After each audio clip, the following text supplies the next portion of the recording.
মনোবীক্ষণ polyclinic, চিকিৎসার জগতে এক দশক। এখন এখানে সব বিষয়ে ডাক্তারবাবু একসাথে তলায়। ফোন করুন 7477999515 এই নম্বরে। সাগরপাড়া থানার ধনিরামপুর বাজার এলাকায় দ্রুত গতিতে বাইক চালানোর সময় দুর্ঘটনায় মৃত্যু হলো এক যুবকের। বুধবার সন্ধ্যায় নিয়ন্ত্রণ হারিয়ে বাইক ধাক্কা মারে টোটোয়, তাতেই মৃত্যু হয় ওই যুবকের। হিরো বাইকে ঈদুল আজহা লাকি ড্র। এবার হিরোর বাইক কিনলেই নিশ্চিত দুর্দান্ত সব উপহার, 10,000 টাকা পর্যন্ত ক্যাশ ডিসকাউন্ট, আকর্ষণীয় finance scheme. Hero golden motors private limited, golden অটোমার্টে, বহরমপুর 55 তলা ও রঘুনাথগঞ্জে।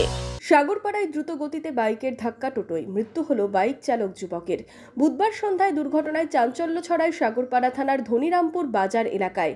জানা গেছে, সাগরপাড়া থানার সাহেবনগর বিশ্বাসপাড়া এলাকায় 3 যুবক বামনাবাদে পদ্মায় ঘুরতে গিয়েছিল। বাইকে ফেরার পথে ধনিরামপুর বাজার এলাকায় নিয়ন্ত্রণ হারিয়ে টোটোয় ধাক্কা মারে। রাস্তায় ছিটকে পড়ে বাইক চালক ইজাদ শেখ। তার মাথায় গুরুতর চোট লাগে। স্থানীয়রা তাকে উদ্ধার করে সাগরপাড়া প্রাথমিক স্বাস্থ্য কেন্দ্রে নিয়ে গেলে চিকিৎসকেরা মৃত বলে ঘোষণা করেন। একাই ছিল না বন্ধুর সঙ্গে? 3 জন ছিল গাড়িতে। এক বাইকে। কি শুনলেন, কার সঙ্গে অ্যাক্সিডেন্ট হয়েছে? টোটোর সাথে অ্যাক্সিডেন্ট হয়েছে, তাই শুনলাম। টোটোর সঙ্গে। আর 2 জন ছিল, তাদের অবস্থা কেমন?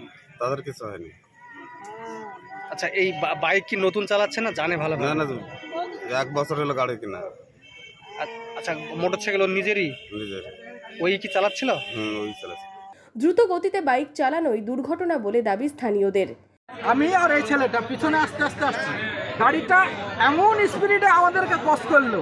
ক্রস করি আমরা ওখানেই আছি, দুটো আসি দেখছি যে একদম এখানে